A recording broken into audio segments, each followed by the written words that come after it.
আজ বানাবো সম্পূর্ণ নিরামিষ বেগুন আলুর তরকারি। কড়াইটা একটু গরম হলে তাতে দিয়ে দেবো সামান্য পরিমাণে সর্ষের তেল।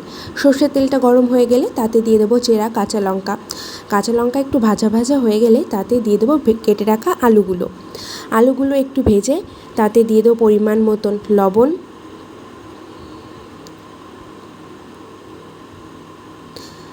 লবণ, দিয়ে একটু নাড়াচাড়া করে তারপর তাতে দিয়ে দেবো পরিমাণ মতন হলুদ গুঁড়ো।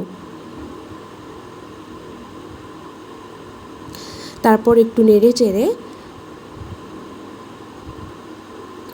তাতে দিয়ে দেবো 1 কাপ মতো জল।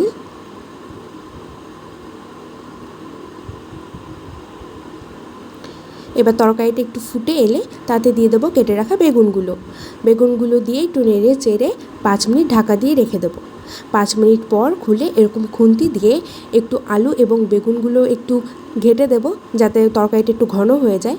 তারপর একটা পাত্রে তরকারিটা নামিয়ে রাখবো। তারপর কড়াই গরম করে আবার কড়াইতে সামান্য তেল দিয়ে তাতে দিয়ে দেবো পরিমাণ মতো জিরেটাকে সামান্য একটু ভেজে একটা পাত্রে তুলে রাখবো।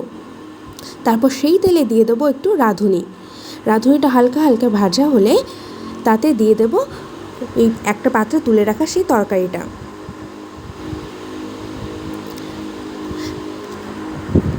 তারপর সে বাটিতে তুলে রাখা জিরে গুঁড়োটাকে এইভাবে একটা গ্লাস দিয়ে ভালো করে বেটে নেব। তারপরে সেই বেটে রাখা জিরেটা তরকারির ওপর একটু ছিটিয়ে দিয়ে তারপরে খুন্তি দিয়ে একটু নেড়ে নিলেই তৈরি আমাদের আজ নিরামিষ বেগুন আলুর তরকারি।